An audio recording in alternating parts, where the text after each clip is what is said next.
নমস্কার বন্ধুরা, আমি নিতাই মণ্ডল। আপনারা দেখছেন চাষবাস নিতাই মণ্ডল। আজকে এসছি আমি এই পঙ্কজ ভাইয়ের ধান জমিতে। মানে খুব প্রবলেমের মধ্যে পড়ে গেছে। ধান গাছের পাতায় টিপ টিপ দাগ হচ্ছে খুব। অনেক সময় দু তিনটে ছবি আমার ফোনেতে পাঠিয়েছে। আমি বলি ঠিক আছে, আমি একেবারে জমিতে স্পটে যাব, গিয়ে দেখবো জিনিসটা কি হয়েছে, তারপর ওষুধের ব্যাপার। তাহলে আমি আজকে পঙ্কজদার সঙ্গে একটু পরিচয় করে দিই। পঙ্কজদা হচ্ছে আমাদের এই সাইডে হচ্ছে ধান চাষ করে, প্রতি বছর অনেকটা করে চাষ করো। এবছর কতটা চাষ করেছে ধান চাষ? 22 বিঘে। 22 বিঘে। তাহলে বন্ধুরা দেখা পাচ্ছ, আমাদের পঙ্কজদা 22 বিঘে জমি ধান চাষ করেছে। এরকম 19-20 করে সবাই চাষ করে, কম বেশি যার যেমন জমি আছে সে তেমন চাষ করে। একেবারে পঙ্কজদার 22 বিঘে ক্যাপাসিটি আছে বলে 22 বিঘে চাষ করে। যার 22 বিঘে ক্যাপাসিটি নেই, 2 বিঘে ক্যাপাসিটি আছে, 1 বিঘে ক্যাপাসিটি 1 বিঘে চাষ করে, ওটা কোনো ফাংশন নয়। যাই হোক, পঙ্কজদার নিজস্ব ধান কাটা মেশিন টেশিন সব তো আছে, যার জন্য চাষটা প্রতি বছর একটু বেশি করে করে। বন্ধুরা একটু দেখে নেবো পঙ্কজদার জমিতে রোগ কি কি লেগেছে, সেই জন্য আজকে এসছি। সেই জিনিসটা আজকে দেখবো, দেখে তারপরে আমরা কথা বলবো যে এটা কি রোগ। এটা দেখা যাক রোগটা। পঙ্কজদা, তোমার যে ইয়েটা আছে একটু দেখাও দেখি, ওই যে দাগ টাগ গুলো আছে ওগুলো একটু তোলো।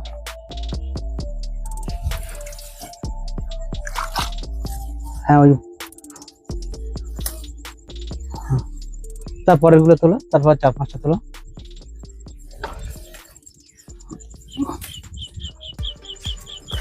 এই পরিষ্কার বোঝা যাচ্ছে।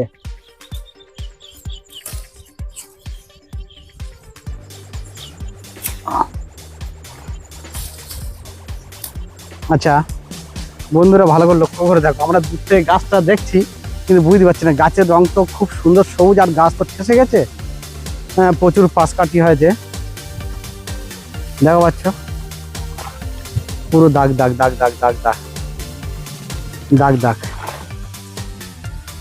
দাগ দাগ, এই ধরনের দাগ দাগ। তাহলে এটা কি?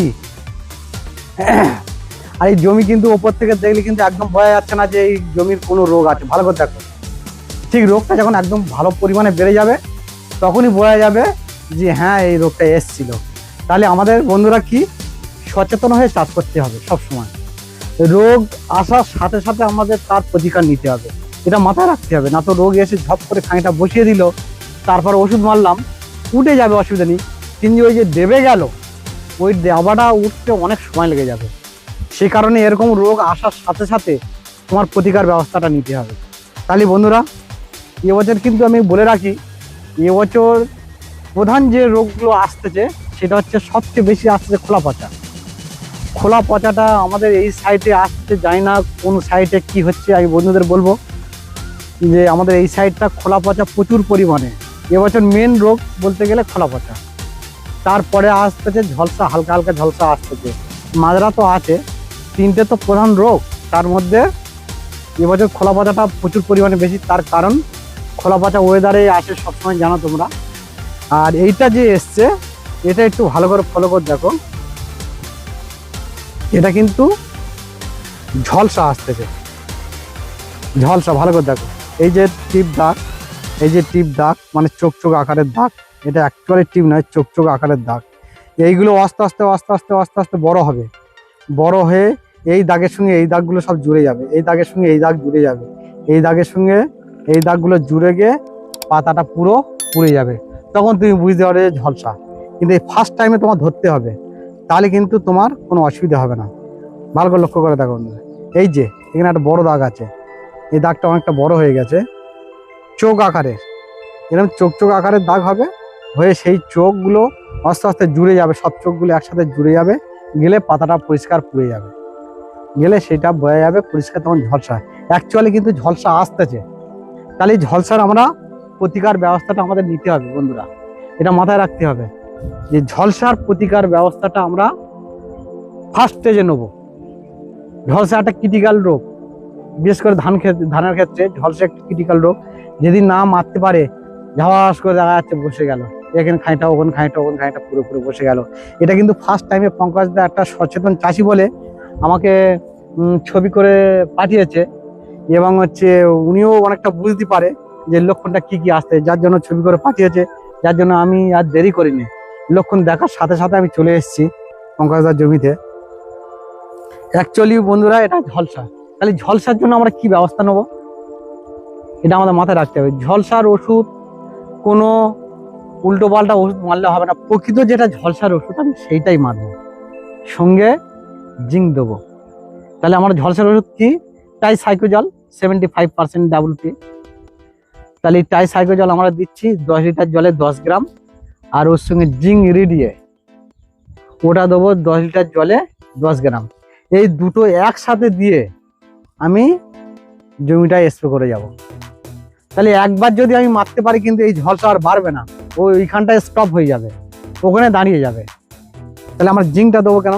অনেক সময় দেখা যাচ্ছে ঝলসা নয় অথচ টিপ টিপ দাগ, সেক্ষেত্রে কিন্তু তোমার জিঙ্কটা ভালো কাজ করবে। আর প্রকৃত যে ঝলসা তার জন্য ওই টাইসাইক্লোজল 10 লিটার জলে 10 গ্রাম আর জিঙ্ক 10 গ্রাম মারবে। একবার মারবে, একদম রোদ থেকে মারবে, একদম পুরো পরিষ্কার হয়ে যাবে জমি। বন্ধুরা এটা মাথায় রাখবে। ফার্স্ট টাইমই আসলাম পঙ্কজদা, এটা হচ্ছে ধনঞ্জয় গোল্ড ধান। বিভিন্ন রকম ধান লাগিয়েছে। কি কি ধান লাগিয়েছ? আমাদের কাছে 3 রকম ধান আছে। কি কি ধান? জিরেকাঠি আছে, আর 2266 আছে, হ্যাঁ, আর ধনঞ্জয় গোল্ডটা বেশি। ধনঞ্জয় গোল্ডটা বেশি। আর একবার চেয়ারটা দারুণ, দেখলে অপূর্ব লাগতেছে, কিন্তু এর ভিতরে যে এই রোগটা আছে ধরার ক্ষমতা কিন্তু সবার হয় না। এর ভিতরে যে এই রোগগুলো আছে, এই রোগগুলো ওই দেখা যাচ্ছে। দেখো প্রতিটা পাতায় যেন দাগ দাগ দাগ দাগ দাগ আছে। দেখো ভালো করে লক্ষ্য করে দেখো, পাতাগুলো দাগ দাগ দাগ দাগ। সব চাষি কিন্তু ধরতে পারবে না, সব চাষি ধরতে পারবে না এই দাগগুলো। ভালো সচেতন চাষি না হলে ধরতে পারবে না। তাহলে আমরা বন্ধুদের বলবো ভালো করে লক্ষ্য করে জমিতে যাবে। একেবারে শুধু বলে আলের ওপর থেকে হেঁটে বিড়ি খেয়ে চলে আসবো, এটা কোনো বন্ধুরা করবে না। সব সময় যাবে, নিখুঁত করে লক্ষ্য করে দেখবে, নিখুঁত করে সাইডে একটা গোছে কি হচ্ছে না হচ্ছে লক্ষ্য করে দেখবে। দেখলে যে গাছটা হ্যাঁ ঠিক আছে, কোনো দাগ দাগ নেই, তাহলে তুমি নিশ্চিন্ত থাকবে। তাহলে বন্ধুরা ঝলসার যে ব্যবস্থাটা সেটা আমি দুটো ওষুধ বললাম, বেশি ওষুধ মারতে হবে না, কেননা আমি 6-7টা ওষুধ বলে যাবো, কোনটা মারবে সেকেন্ডটায় তোমরা ইতস্তত খেয়ে যাবে, হোমলেস হয়ে যাবে। শুধু টাইসাইক্লোজল আর জিঙ্ক এই দুটো ওষুধ দোকান থেকে কিনবে, সব কোম্পানির পাওয়া যায়। বাম, বিম, গেন, তারপরে হচ্ছে অগ্নি, করমণ্ডলে অগ্নি, তারপরে সব কোম্পানি আছে, উদান প্লাস, হ্যাঁ, এই ধরনের সব টেকনিক্যাল দেখবে একই থাকবে। যে কোনো কোম্পানি নিয়ে স্প্রে করবে, দেখবে দুটো একসাথে স্প্রে করবে, ঝলসা নির্মূল হয়ে যাবে। তাহলে মাথা রাখবে বন্ধু, দুটো ওষুধ টাইসাইক্লোজল আর জিঙ্ক রেডিয়ে। তাহলে নমস্কার বন্ধুরা, আজকের এই পর্যন্ত করে। ঝলসা লেগেছে পঙ্কজদার জমিতে, সেই জন্য আসলাম, এসে জাস্ট সামান্য একটু বলে দিলাম। এই দুটো ওষুধ ঝলসার জন্য মারলে একদম ঝলসা নির্মূল হয়ে যাবে। আর সবচেয়ে বড় কথা বন্ধুরা, সবসময় এই ফলোটা করবে, জমিতে আসো এই ফলোটা করবে, যে দেখতে হবে যে রোগ আসতেছে কিনা। এই জমিটা আমি তো ফার্স্ট এসে বুঝতে পারি না যে এই জমিটায় রোগ আছে। এত সুন্দর চেহারা, এত ফাইন চেহারা দেখে মনে হয় না যে এই জমিতে রোগ আছে, কিন্তু যখন হ্যাড হয়ে নিচের দিকে তাকাচ্ছি তখন বুঝতে পারছি যে প্রতি পাতায় দাগ দাগ দাগ দাগ দাগ দাগ এসছে। সে কারণে বন্ধুদের বলবো এইগুলো একটু লক্ষ্য রাখো। এই মানে এটা হচ্ছে লাস্টের সময় এসে যাচ্ছে, আর গাফিলতি এই সময় করা যাবে না বন্ধুরা। এই সময় যদি গাফিলতি করো রেজাল্ট আউটের সময় কিন্তু খুব খারাপ হবে। এই সময় ভালোভাবে তোমার হচ্ছে দেখতে হবে, মানে পরীক্ষার মতন ভালোভাবে যদি ঠিকঠাক আমরা যদি ইয়ে করতে পারি, রেজাল্ট আউটের সময় দেখবে একদম খুব সুন্দর ধান হচ্ছে। তাহলে নমস্কার বন্ধুরা, আপনারা দেখছেন চাষবাস নিতাই মণ্ডল, উত্তরবঙ্গ কল্পনা সার ভান্ডার। আবার দেখা হবে পরের ভিডিওয়। ভালো থাকবেন সবাই।